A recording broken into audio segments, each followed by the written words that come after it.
Hey everyone, it's George from Blockchain DXB and today is the 22nd of February 2024 and the price of Bitcoin, guys, and even the price of Ethereum has marginally gone down, and there is a valid reason for that. What happened, guys, is that the Federal Reserve Board, they had an FOMC meeting, and because the inflation numbers has been picking up, there is a very high possibility that in the next FOMC meeting, Jerome Powell and his team will be going ahead and increasing the interest rate hike. Now, because of that news, guys, it is definitely shaken up the stock market as well as the cryptocurrency world as well. So it's really important to note, guys, that these factors definitely have a massive impact on the price of Bitcoin and cryptocurrency. Ideally, that should not be the case, but looks like Bitcoin and cryptocurrencies are heavily dependent on what is going on in the political world in the United States of America, isn't it? Now, guys, in today's episode, we have some massive news, and that is regarding stablecoin issuer Circle USDC, and they have gone ahead and made an announcement that USDC will no longer be on TRON blockchain, so we'll definitely go and discuss this. Now look, guys, the reasoning for that might be right, but the only thing that I'm questioning is who went ahead and made the decision. Clearly, it is the centralized team that has gone ahead and made the decision, isn't it? So I'll definitely go ahead and touch base on that news. Now, guys, in the world of Ethereum, we have some positive news, and that is to do with MetaMask. Now, if you're someone who's using Ethereum, you definitely know what MetaMask is, and the news essentially is that MetaMask is deciding to go ahead and boost security, and they're doing that across different blockchain. That is Ethereum, Linear, Binance BNB Smart Chain, Polygon, Arbitrum, Optimism, and Avalanche as well. So I'll definitely go ahead and touch base on that news. Now, unfortunately, guys, 2022 is not looking the best year for Binance once again. 2023 was clearly one of the worst years for Binance, and I was really hoping that 2024 has a good start. Yesterday, I talked about some negative news regarding Binance, and unfortunately, guys, today I have two more negative news regarding Binance. The first one is regarding Philippines, and the second one, guys, is regarding Nigeria. Now, regarding Philippines, guys, there is a possibility of an outright ban on Binance, so we'll definitely go ahead and look at that, because look, Binance currently is operating without a license, so I'll definitely go ahead and share my thoughts and opinion on it. Now, regarding Nigeria, guys, there is a completely mess up, because Binance has gone ahead and set a limit on how much Nigerian Naira traders can exchange for USDT, and a lot of people from Nigeria are definitely unhappy about it. Now, it's really important to note, guys, Nigeria boasts the world's largest peer-to-peer exchange volume on Binance, and this news, guys, is definitely not looking good for Binance and for general peer-to-peer exchanges as well. So I'll definitely go ahead and share my thoughts and opinion on it. And guys, like we do in every Crypto and Coffee a Day podcast, I'm going to be discussing two news from Dubai, UAE, and the Middle East. Now, the first news, guys, is more of an article which is published that talks about what the UAE is planning to do and how crimes will be investigated in the metaverse. And this article is published by KhalijTimes.com, so I'll definitely go ahead and share my thoughts and opinion on it. And guys, on the 15th of March, I do have a session on metaverse called as Metaverse, the Hype Reality and New World Order, and I'll definitely go ahead and touch base on this news as well. Now, the second news, guys, has to do with the Kingdom of Saudi Arabia, and it talks about the AI readiness in Saudi Arabia. And this news, guys, is by Cisco, and Cisco has announced AI Readiness Index in Saudi Arabia. And look, guys, 93% of the organizations in the Kingdom of Saudi Arabia have an AI strategy in place, or they are currently under development. So definitely positive news. And look, guys, I've been saying this since a very long time. I wouldn't be surprised if, as artificial intelligence is concerned, Saudi Arabia might just turn out to be the leader, not just in the Middle East, probably in the entire world as well. So quite a lot to cover, guys, in today's episode. So let's kick start with it right away. Welcome to the Crypto and Coffee at 8, the daily podcast that keeps you up to date on all latest developments in the world of cryptocurrencies, blockchain, and NFTs. Join us Monday to Friday as you kick off your day with a cup of coffee and a deep dive into the exciting and rapidly evolving world of digital assets. We'll cover the latest news and trends in the cryptocurrency and blockchain space, as well as delve into the growing world of NFTs or non-fungible tokens and metaverse. Plus, we'll keep you updated on the latest developments from Dubai, UAE, and the wider Middle East region. Whether you're a seasoned crypto enthusiast or just getting started, Crypto and Coffee at 8 has something for you. Our expert host will provide insight and analysis on the most important topics in the industry and help you stay up to date on the latest developments. They'll bring you interviews with leading figures in the crypto and blockchain space and explore the ways in which these technologies are changing the world around us, from the impact on traditional financial systems to the potential for revolutionizing industries and transforming societies. We'll cover it all on Crypto and Coffee at 8. So tune in and join us for a daily dose of Crypto and Coffee at 8, and let's stay ahead of the curve together. We'll start your day off right with the most important news and insights from the world of cryptocurrency, blockchain and the metaverse, and help you navigate this exciting and rapidly evolving landscape. In Crypto and Coffee a Day, the daily podcast covers the latest developments in the world of cryptocurrency, blockchain and the metaverse. We'll also bring you updates on the latest news from Dubai, UAE and wider Middle East region. This also includes a range of topics such as developments in the local and blockchain industry, including new projects and initiatives, regulatory updates, and policies related to cryptocurrency and blockchain in the region, local and regional events and conferences focused on crypto and blockchain, interviews with leading figures in Dubai, UAE and Middle East crypto and blockchain community, coverage of any significant news or events related to cryptocurrency and blockchain in the region. By covering these local and regional developments, in addition to the wider world of cryptocurrency and blockchain, Crypto and Coffee at 8 aims to provide a comprehensive overview of the industry and its impact on the Dubai, UAE and Middle East region. Now before we kickstart today's episode, I have an important message, so check this out. Thank you to our sponsors for being part of the blockchain DXB journey. Firstly, Advanced Media. Advanced Media Guys is the largest distributor of professional video, photo, broadcast and cinematic equipment and accessories in the Middle East and MENA region. With over 2 decades of experience, Advanced Media is now the largest distributor in the Middle East, representing more than 100 recognizable brands, including brands such as Zeiss, DJI, Hasselblad, Red and Rode. As a matter of fact, guys, the very mic that I'm recording is being sponsored by Advanced Media as well, and Advanced Media has showrooms in Saudi Arabia and services as well. Looks like they're definitely taking the Middle East by storm. And here's the beautiful thing, guys, they're taking corporate social responsibility very seriously, and they're focusing on 3 P's, that is people, planet and prosperity. Now listen guys, if you do want to find out more information regarding the statement of corporate social responsibility, check out the website, that is www.amt.tv. And here's the beautiful thing, guys, they also want to be a leader and set an example and reputation as a pioneer and member of the community. And in doing so, guys, they also have an AMT scholarship with SAE Institute in Dubai, UAE, so definitely check it out. And also, guys, Advanced Media is committed to persistently developing, organizing and hosting training workshops, seminars and community events that educate, inform and familiarize consumers with new equipment and the latest technological advances. So listen guys, do one thing. If you do want to support this channel, go to the website, that is www.amt.tv, and follow the social media channels as well. All of the details are in the show notes below. Next, Startup OI is global one-tech platform for tech. It offers global high-paying tech jobs with flexibility in working time and location, global free tech events, and tech networks to connect with global like-minded engineers. A brilliant platform to listen to the tech experts in metaverse and to grab their insights. Now listen, all you have to do is download the app Startup OI. If you're using an Android version, go to Google Store and App Store for iOS devices. Alternatively, you can also click on the show notes below to download Startup OI. Next, guys, listen, if you're into fitness, if you're into adventure, if you want to do something wild but still want to keep your health in check, there is a new podcast in town, a podcast focusing on obstacle course race in the Middle East. The podcast is called the Race Pace Podcast. So check out the Race Pace Podcast across all leading platforms. And the Race Pace Podcast is a peer-to-peer community-driven podcast where they talk all about obstacle course race in the Middle East, from Sandstorm to Spartan Race, from Tough Mudder to Desert Warrior Challenge, and also the Government Gov Games, and quite a lot more. The podcast has interviews with athletes locally and internationally to get inside scoop on how athletes prepare for obstacle course race. In the podcast, they also talk about interesting stories on why they are motivated to do obstacle course race. And that's not all. They also plan to release 7 NFTs. And these NFTs are no ordinary. These NFTs will represent every emirate in the UAE. And listen guys, these NFTs are going to be absolutely massive. So do one thing, go to Spotify, go to iTunes, go to any leading podcasting platform and search for Rise in the Obstacle Course Race podcast.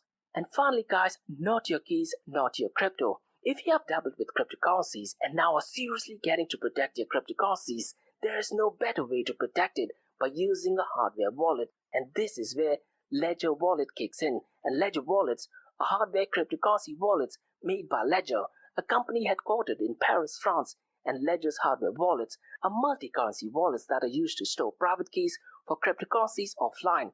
And Ledger offers two hardware wallets, the Ledger Nano and Ledger Nano X wallets. They are world-class experts with extensive crypto security backgrounds. They continuously look for vulnerabilities in Ledger products in a constant effort to improve the level of security. Now, in today's world, securing these digital assets is a critical challenge, and this is where Ledger kicks in. So click the link below to buy your hardware wallet and support this podcast. It is a brilliant way to support this podcast. So what are you waiting for? The link is in the show notes below. Now guys, since we've taken care of that, let's get started by looking at the global cryptocurrency market. Now look guys, the global cryptocurrency market has definitely gone down, and I wouldn't be surprised in the next coming days it will go down even further. Now right now it is at $1.95 trillion, and since the last 24 hours it is down by 1.86%. Now look guys, the answer is pretty simple. There was a FOMC meeting that actually took place, and looks like guys, some members of the FOMC meeting were actually suggesting that the interest rates could be at their peak. In addition to that guys, some officials view actually pointed at some risks regarding the progress of inflation, and what's going to happen guys is, based on this meeting, in the month of March, Jerome Powell will be making an announcement regarding the interest rate hike, and based on this, looks like guys, most likely he will be increasing the interest rate hike, and unfortunately that would mean that the price of Bitcoin and cryptocurrencies will be negatively impacted. Now so far as the FOMC meeting is concerned guys, there is an FOMC meeting report that is published, and based on the report guys, investors will pay close attention to comments regarding the inflation outlook and the possible timing of policy pivot as well. And because of that guys, unfortunately, the price of Bitcoin and cryptocurrency has fallen down as well. Now in an idealistic world guys, ideally the price of Bitcoin and cryptocurrencies should not be impacted, isn't it?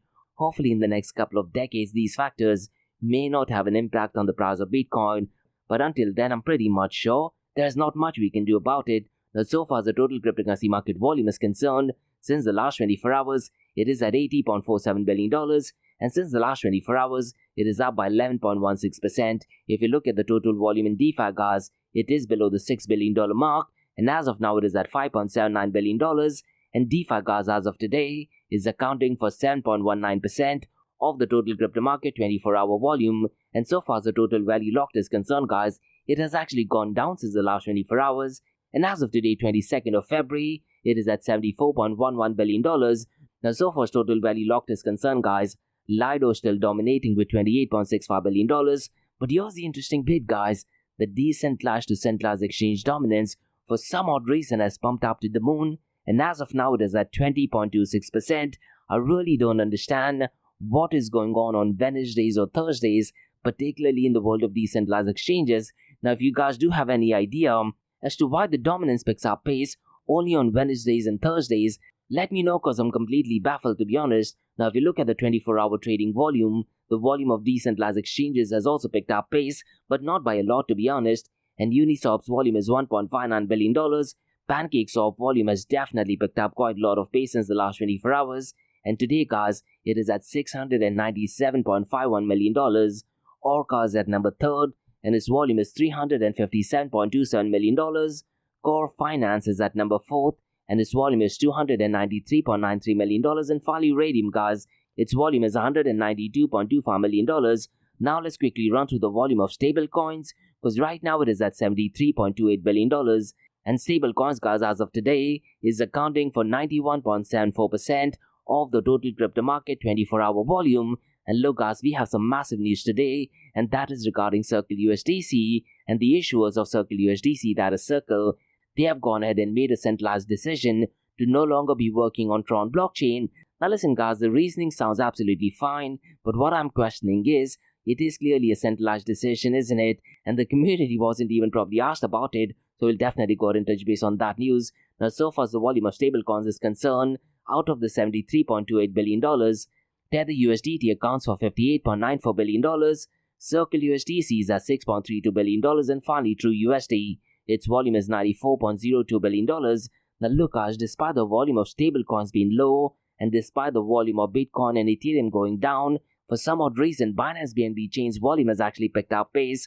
Now let's quickly run through the market cap, 24-hour trading volume and dominance between Bitcoin and Ethereum. Now Bitcoin's market cap, guys, is still about the $1 trillion mark at $1.01 trillion.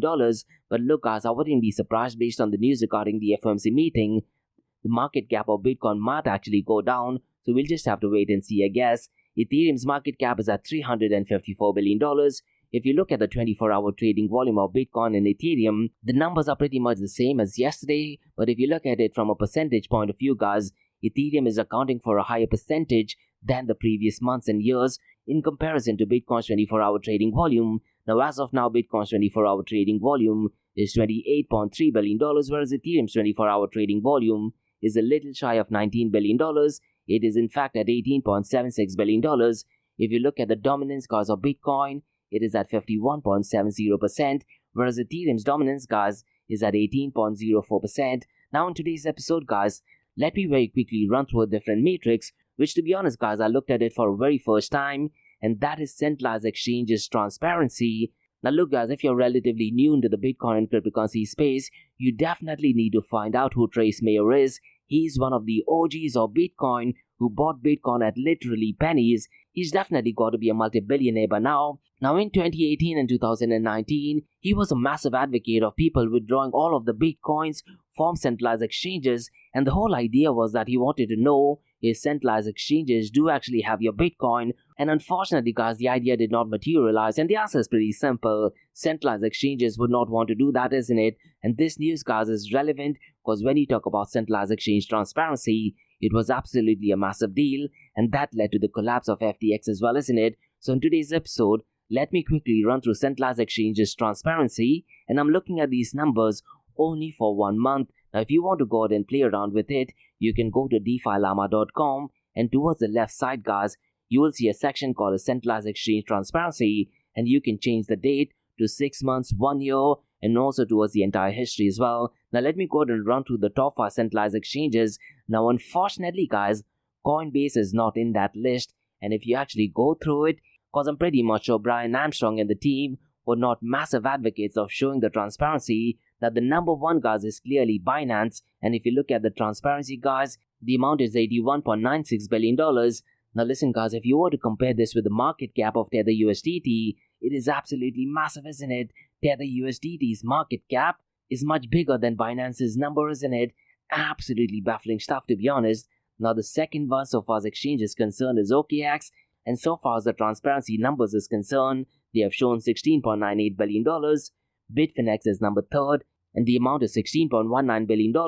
Robinhood, guys, is surprisingly at number 4th, and its volume is $11.30 billion. And finally, at number 5th is Bybit, and its volume is $6.41 billion. Now look, guys, these numbers are really surprising, because what I really want you to do is I want you to compare this, guys, with the market cap of stable coins. And look, guys, a few days ago in my Crypto and Coffee Date podcast, I talked about Charles Hoskinson, who's not a massive fan of stable coins, and rightly so as well. So it looks like stablecoin issuers are definitely the major reason as to why the cryptocurrency is actually working, not necessarily centralized exchanges as well. Now granted, guys, I need this to say, a lot of the transactions of stablecoins are actually taking place in centralized and decentralized exchanges, but ideally what should be happening is the numbers for centralized exchanges should definitely be higher than the market cap of stable coins. Those are my honest thoughts, to be honest. But again, guys, if you look at the market cap of stable coins, there is only one anomaly, to be honest, and that is Bitfinex's Tether USDT.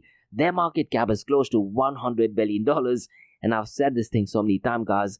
The biggest black swan event in the cryptocurrency and blockchain space might just be Tether USDT. But look, I'm hoping that thing does not happen. Now, guys, before we look at the king of all kings, that is Bitcoin, what I'm going to do is I'm going to use ChatGPT, and I'm going to ask ChatGPT what is Web 3.0. Now listen, guys, this is not my information, but direct information from ChatGPT. Now the reason why I don't want to give out my information, guys, because in the month of March, I plan to release a series of episodes why I think Web 3.0 is just hype. Now in that episode, guys, I'll be giving out more information regarding what Web 3.0 is. We would look at blockchain trilemma. We'd look at the pillars of open blockchain. We'll truly understand the limited use case of blockchain technology and quite a lot more.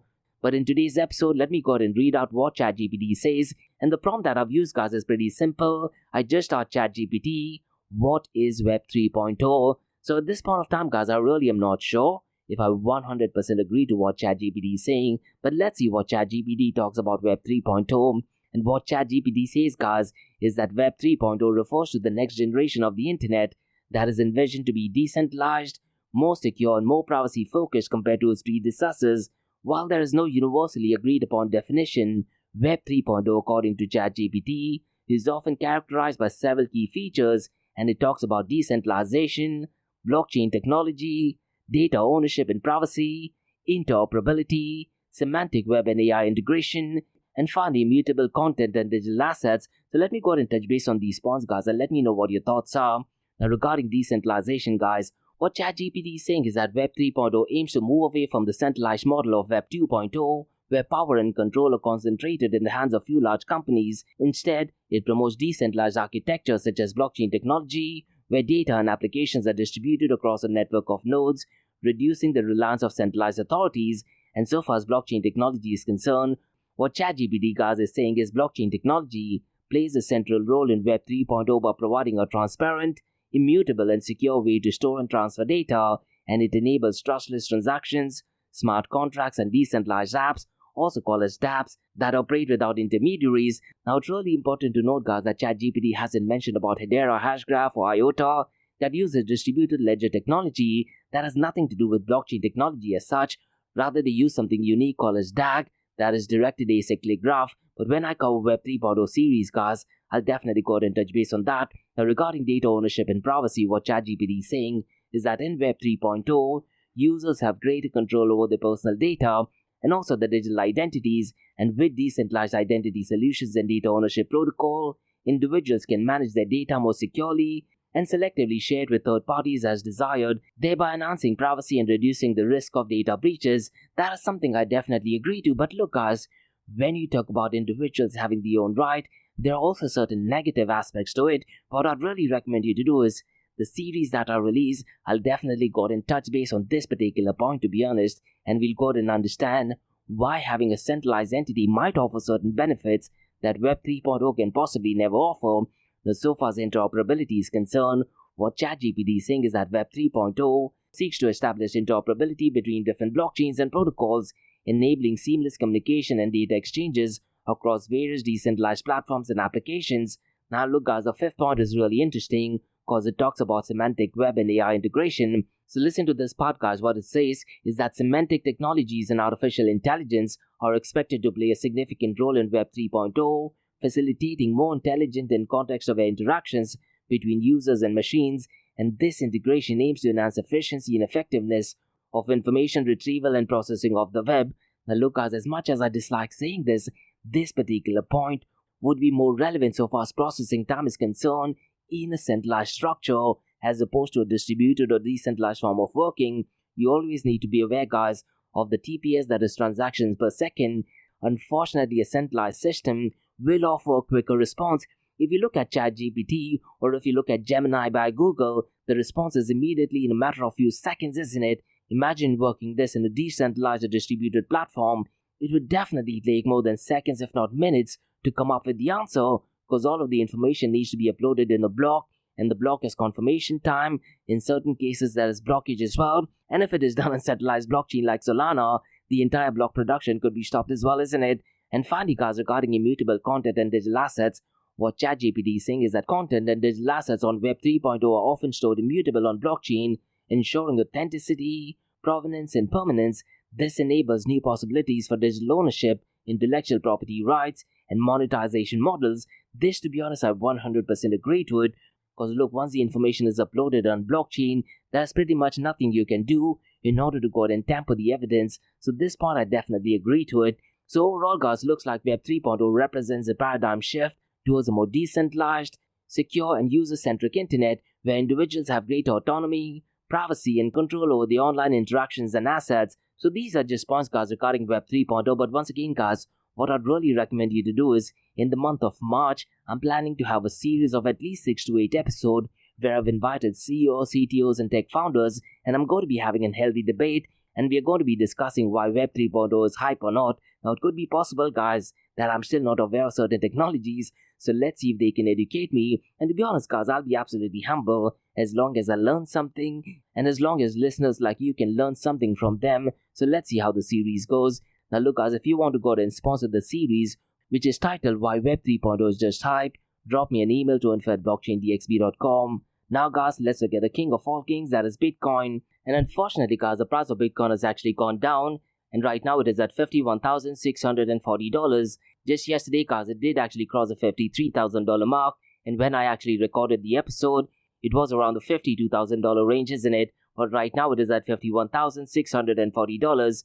Now look guys, as much as we dislike saying it, the impact of the FOMC meeting most likely will negatively impact the price of Bitcoin. Now so far as the price of Bitcoin is concerned, since the last 24 hours it is down by 1.29%. Since the last 7 days, it is down by 0.37%.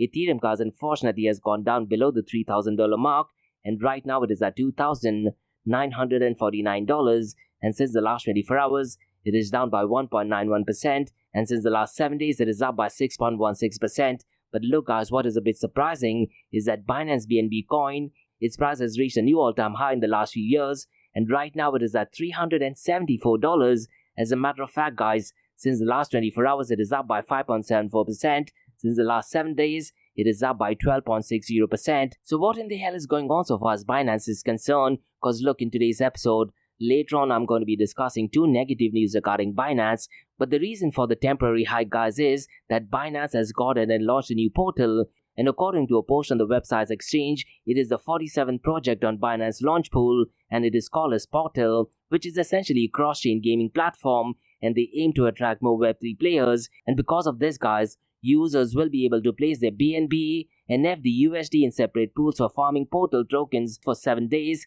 starting 20th of February 2024, and on 29th of February, the cryptocurrency exchange will list Portal. And guys, so far as trading is concerned, the trading for these new tokens will be available with Bitcoin, Binance BNB coin, Tether USDT, and First Digital USD, also called as FDUSD, as well as Stride token. And because of this news guys, the price of BNB coin has pumped up to the roof. Now listen guys, I wouldn't be surprised in the next coming days, the price will definitely falter as well. Those are my honest opinion. But listen guys, I've always said this, when it comes to price predictions, all price predictions are 100% right 50% of the time. Now guys, let's discuss a massive news, and that is regarding Circle's USDC. And Circle guys is discontinuing support for USDC on TRON blockchain, but effective immediately, Circle will no longer mint USD on TRON blockchain, but Circle guys will support Circle mint customer transfers of USDC to other blockchain through February of 2025. And the reason guys what they mentioned on the official website is that Circle only serves businesses and institution customers, and other non-Circle customers guys can move their USD on TRON to an exchange or distributor where it can be transferred to another blockchain where USDC is supported. Now what I'd really recommend you to do is guys, in the show notes below, there is an official link by Circle, so please feel free to go ahead and check it out. Now here's the interesting bit guys, looks like this is an extremely centralized decision, isn't it? And there is no community to go ahead and question to go ahead and make this decision. And Circle guys have clearly stated that they're consistently evaluating the compatibility for blockchain hosting USDC, and the choice to cease USDC support on TRON blockchain reflects a comprehensive approach undertaken across the business organization, compliance, and other operational sectors. And this decision guys was in line with Circle's commitment to maintaining Circle USDC's reputation as a trusted, transparent, and secure regulated digital dollar. And this would probably solidify its position as a premium option on the internet. Now look guys, me personally, I'm definitely a fan of Circle USDC. Now it's really important to note guys, that Circle USDC is definitely not decentralized, definitely a centralized organization. As long as you're aware about that, then you can go ahead and make your move into using stable coins. Now guys, let's discuss some positive news, and that is regarding MetaMask. And MetaMask guys is expanding its default security alerts to encompass users on web extensions and mobile apps across various blockchains, and they are including Ethereum, Linear, Binance BNB Smart Chain, Polygon, Arbitrum, Optimism, and even Avalanche. And this move guys by MetaMask follows a period of significant user growth, with monthly active users increasing from 19 million in September of 2023 to 30 million users in January of 2024. Now it's really important to note guys, one of the reasons why the numbers have increased, that is only because of several partnerships that they recently did, and one of them was with Robinhood, isn't it? Now so far as the security aspect is concerned, the security alerts were initially introduced on the Ethereum mainnet via extension on the 29th of January 2024, and the new alert guys was actually providing users with warnings during transactions to identify and caution against potential threats, thus aiming to enhance the overall security of its expanding user base. So definitely positive news, I guess. Now just some FYI guys, the security alert system was introduced in April of 2023, and they did that as an experiment opt-in option on OpenSea that did actually help secure 500 million worth of assets, and the success of the security alerts guys made the firm extend them to MetaMask wallet as well. And apart from privacy-focused security, MetaMask is also working on educating the community to help them identify and detect scams to avoid getting duped, and that is so critical, especially in the cryptocurrency space. So definitely positive news for the entire cryptocurrency world, to be honest. Now guys, let's discuss some unfortunate news, and I have two news regarding Binance. Now it is great that the prices have definitely increased, but unfortunately guys, 2024 is not looking the best year for Binance. Now the first news is regarding Philippines, and Binance's operations in the Philippines are currently in jeopardy as regulators are evaluating the possibility of banning the exchange for operating without a license, and the Security and Exchange Commission of Philippines is considering the impact of such a ban on Filipino account holders and is currently working with other government agencies on the procedure. Now listen guys, this information is actually published via dlnews.com, and this information is directly given by the Philippine Security and Exchange Commission, and the official link is in the show notes below. Now guys, let's discuss some news regarding Nigeria, and Binance guys has set a limit on how much Nigerian Naira traders can exchange on USDT, and this has upset many local investors. Now this move guys stops traders from making transactions above a certain rate, and it happened in Nigerian currency, that is the Naira. Now the reason why they upset is because Nigerian currency guys has been losing value consistently compared to the US dollar and British pounds, and because of that the investors were definitely not happy guys. Now so far as Binance is concerned, they are citing efforts to comply with local regulatory standards in Nigeria, and Binance actually stated that the exchange is working hand in hand with local authorities, lawmakers and regulators to ensure that they act on non-compliance. Now it's really important to note guys, this is a massive blow for Binance because as I mentioned in the beginning of the episode, Nigeria boasts the world's largest peer-to-peer exchange volume on Binance, and this restriction could significantly impact many investors, and unfortunately guys, investors are already diverting transactions from Binance to other exchange platforms, and this to be honest will significantly impact Binance and the losses as well, isn't it? Definitely unfortunate news. But look guys, you need to go out and follow rules and regulations or Binance will be fined heavily, maybe even kicked out of the country as well. So definitely unfortunate news I guess. But 2024 guys is definitely not an ideal start for Binance once again. So those were the news guys on the cryptocurrency and blockchain world.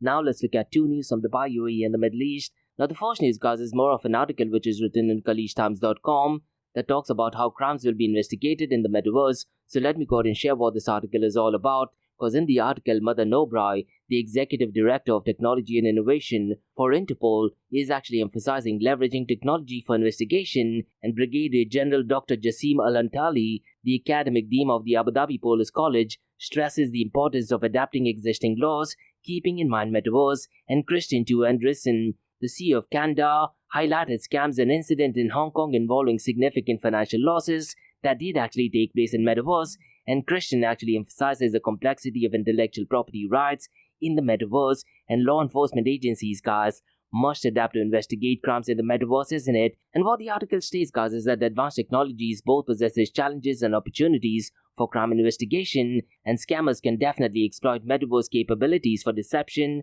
necessitating vigilance as well. An investigation guys of metaverse crimes does actually require a multi-dimensional approach, and few weeks ago guys I did read the very bizarre news regarding UK that had to do with sexual exploit, so definitely not ideal, isn't it? And they also talked about traditional forensic methods may not suffice in virtual environments, and they are calling for cooperation with tech companies and international entities as it is necessary for effective investigation. And also endpoint forensics have limitations in the metaverse due to decentralized platforms, but what they are discussing is ways of having specialized techniques including blockchain analysis that are needed for investigation. And guys, they're calling for collaborations with platform providers as it is crucial for access to data, and it could be possible guys in the next coming months, years and decades. Advanced analytics are employed to reconstruct events and identity perpetrators, and the goal guys is pretty simple. They want to ensure safety, as safety remains a priority despite technological advancements in the future.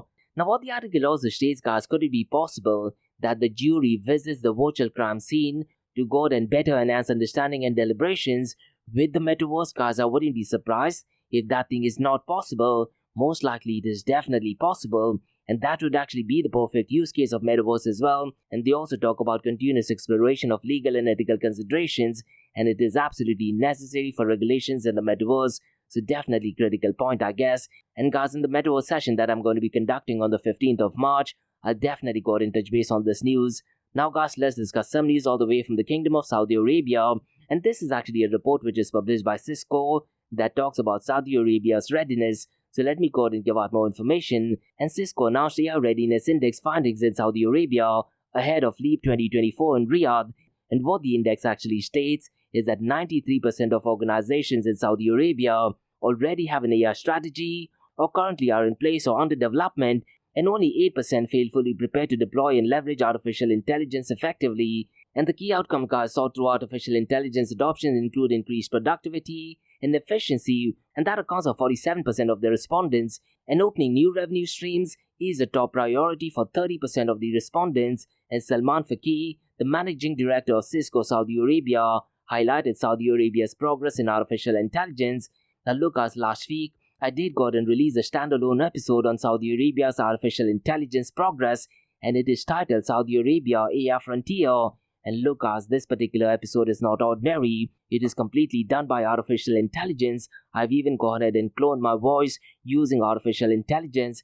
And truth be told guys, I have no clue what the episode is all about because I used ChatGPT 4 to go ahead and write the entire script. And once the script was ready, I used my voice cloning device. Now the reason why I didn't want to go ahead and read through the information guys before publishing it, because I'm pretty much sure if I would have gone ahead and read it, I would have gone ahead and made changes to it, and I did not want to go ahead and have absolutely any human intervention, and the entire thing is 100% done by artificial intelligence, and I directly went ahead and published it, so please feel free to go ahead and check it out. The only thing I actually did was uploaded the file on Spotify. Even the title of the episode is 100% done by artificial intelligence, and this artificial intelligence episode, guys, focuses only on the Kingdom of Saudi Arabia. Now, so far as this news is concerned, artificial intelligence in Saudi Arabia is seen as crucial for revolutionizing industries and driving innovation by Cisco, and the Saudi Data and Artificial Intelligence Authority is implementing the national strategy for data and AI, and the insights from the index can inform prioritization across key pillars including strategy, infrastructure, data, governance, talent and culture, and comprehension and proficiency in AI tools and technologies are the primary skill gaps, and this is based on 31% of the respondents, and 82% of the organizations guys are investing in training employees in artificial intelligence. This number guys is absolutely mind-blowing, isn't it? Even a number of 60% would be great, but a number of 80% is absolutely mind-blowing. And this news guys also states that only 12% of local organizations are fully flexible networks to handle AI workloads. And the report also talks about cybersecurity readiness that is currently lacking, with 70% falling short of being fully equipped to detect and prevent adversarial attacks on AI models. And Cisco's participation of LEAP guys focuses on AI Unleashed, that is shaping sustainable digital evolution. And Rahim Assad, the Vice President for Cisco Middle East, Turkey, Africa, Romania, and CIS, highlights Cisco's commitment to advancing national digital economies and strengthening cybersecurity. And Cisco guys aims to support customers and partners in Saudi Arabia and beyond with its latest technologies to increase efficiency and drive innovation. And LEAP guys serves as a platform for showcasing Cisco's portfolio and its potential in the region. And the overarching theme guys does actually revolve around leveraging artificial intelligence for sustainable digital revolution. So those were the news guys on the cryptocurrency, blockchain and artificial intelligence world from Blockchain DXB. And in case if you guys have any feedback or suggestions, drop me an email to info@blockchaindxb.com. Check out my website www.blockchaindxb.com, and also check out my other website area2071.com that talks everything about metaverse. And guys, if you like listening to this podcast, please click on the follow button, give it a 5-star rating and share the word across. Now for the next few minutes is going to be an Ask Me Anything series where you listeners can ask any questions regarding Bitcoin, blockchain, beyond blockchain, cryptocurrencies, NFTs, DeFi, and metaverse. So let's kick start with the Ask Me Anything series.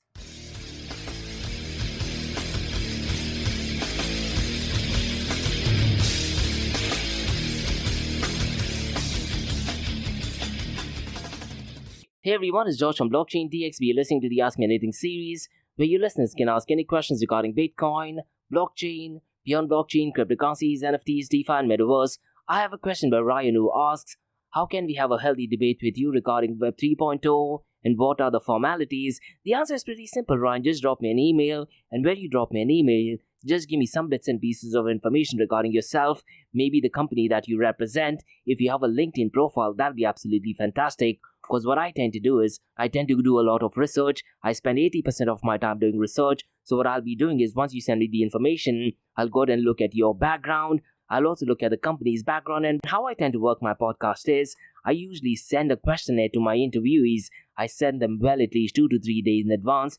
Because look, the whole intention is to go ahead and have a healthy debate. And I want the interviewees to be well prepared. And I also give them an option that if there are certain questions that they do not like, they're more than happy to go ahead and delete it, amend it. And if they have their own questions, they can go ahead and send me that question. And I'm more than happy to go ahead and ask them as well. Now look, Ryan, so far as Web3 is concerned, I really hate saying it. Unfortunately, a lot of the CEO, CTO tech founders are just utilizing it as a play in order to get more funding from institutions, banks, financial institutions, and high net worthy individuals. So far as use case is concerned, I really don't think that there is much use case so far as Web 3.0, but look, I'll be more than happy to be proven completely wrong. So to answer your question, definitely feel free to go ahead and send me an email. I'll be more than happy to go ahead and have a healthy conversation. Now look, so far as Web 3.0 is concerned, Ryan, one of the biggest drawbacks is the user experience. And look, the user experience in Web 3.0 is literally going back to 1980s, isn't it? Just yesterday with the centralized exchange that is Binance, which is still Web 2.0 by the way, it was an absolute nightmare dealing with them. I spent well more than 2 hours and unfortunately that thing could not even get resolved. Imagine having this thing in Web 3.0, there would literally be no customer service as well. And based on my experience around speaking to CEOs, CTOs, tech founders from all over the world, I hate to say it, a lot of them truly don't understand what Web 3.0 is as well. And what I'll be doing is the discussion that I'm going to be having on Web 3.0. I'll be talking about the pillars of open blockchain. So essentially the questions will be revolved around them. So for instance, let's say if your particular project does have your source code completely private and it is not open source, I'll go ahead and ask, why is it your particular project's source code is completely private and not open to the public? Because it is one of the pillars of open blockchain. Now look, what I'm saying need not be right as long as you go ahead and give a valid justification, and if I agree to it, I'll be more than happy to be updated with latest information. So in the healthy debate, I'll be touching base on the pillars of open blockchain. I'll also be looking at the blockchain trilemma problem, and let's say if your project talks about 1 million transactions per second, and if I do find out that your project is heavily centralized, I'll go ahead and frame a question accordingly, which will give you ample opportunities to go ahead and answer, and I might cross-question them, but listen, I'll definitely cross-question it in a really healthy way, and if you need any suggestions for the answers, I'll be more than happy to give you suggestions for these answers as well, because look, the whole idea, I want the listeners to benefit with what Web 3.0 is. At this point of time, I'm definitely not sold on the hype regarding Web 3.0, and just yesterday in my Crypto and Coffee Date podcast, I did talk about the different trends that I have noticed. Now look, Ryan, I did get involved in Bitcoin in 2013, and that time the narrative was that Bitcoin is an outright scam, it is gamble money or internet money. Later on, as and when blockchain started to get a lot of mainstream coverage, the narrative back then was blockchain, not Bitcoin. So a lot of the banking institutions were harping about the benefits of blockchain technology, and they still considered Bitcoin as an outright scam. Then there was this massive ICO era, and there were so many scam projects that raised millions of dollars during the ICO era. And then there was DeFi hype, and everyone used to talk about DeFi, yield farming, offering ridiculous interest. Now regarding DeFi, the hype has completely disappeared, and literally I'm not seeing any news regarding the DeFi world. Then there was the NFT hype, and everyone became experts in NFTs. The NFT hype has completely died down as well. Then there was this massive hype regarding metaverse, and metaverse also made massive headlines, and there were so many articles published via LinkedIn regarding metaverse. And yesterday I talked about in 2023, the report was actually published that talked about over 90% of investors actually went ahead and lost their money after the metaverse hype. To be honest, I'm seeing massive hype regarding Web 3.0. Now look, Web 3.0 is a ridiculously old concept. As a matter of fact, it's been almost a decade when the terminology Web 3.0 was introduced, and the terminology Web 3.0 was actually introduced by Dr. Gavin Wood, who was the co-founder of Ethereum and also the founder of Polkadot. So once I get all the information, I'll go ahead and frame the questions accordingly, and then as long as we have a healthy debate, that is the whole goal. Because look, I want myself to be educated. Maybe there are things that I'm not aware about in the market. Maybe there are things in the technological sphere that I'm not aware in the market, and as long as listeners benefit, That is the whole goal of having the series called as Why Web 3.0 is Just Hype. So to answer your question, just drop me an email and we'll definitely go ahead and take it from there on. But listen, when you're sending me an email, make sure you go ahead and give me your profile, your LinkedIn profile and your company's name. So then I can go ahead and do some investigation and then go ahead and decide if it's worthwhile to have an episode included in that series. And that's about all, guys, from the Ask Me Anything series in Blockchain DXB. In case if you guys have any feedback or suggestions, drop me an email to info@blockchaindxb.com. Check out my website www.blockchaindxb.com and also check out my other website area2071.com that talks everything about metaverse. And guys, if you like listening to this podcast, please click on the follow button, give it a 5-star rating and share the word across. And remember, guys, Monday to Thursdays 8 a.m. to 8:30 a.m. we have Crypto and Coffee at 8, where we cover top news and information pertaining to Bitcoin, blockchain, beyond blockchain, cryptocurrencies, NFTs, DeFi, and metaverse. And how the series of episodes under Crypto and Coffee at 8 works is, we usually cover some top news and information pertaining to the price of cryptocurrencies, some major breaking news, occasionally short and sweet news as well, news that has an impact in the cryptocurrency world. The other two news and information is related to Dubai, UAE and Middle East and the world of Bitcoin, blockchain, beyond blockchain, cryptocurrencies, NFTs, DeFi, and metaverse. And what you're listening to right now is the Ask Me Anything series, where you listeners can ask any questions regarding Bitcoin, blockchain, beyond blockchain, cryptocurrencies, NFTs, DeFi, and metaverse. So thanks so much for listening, guys, and have a nice one. Bye-bye.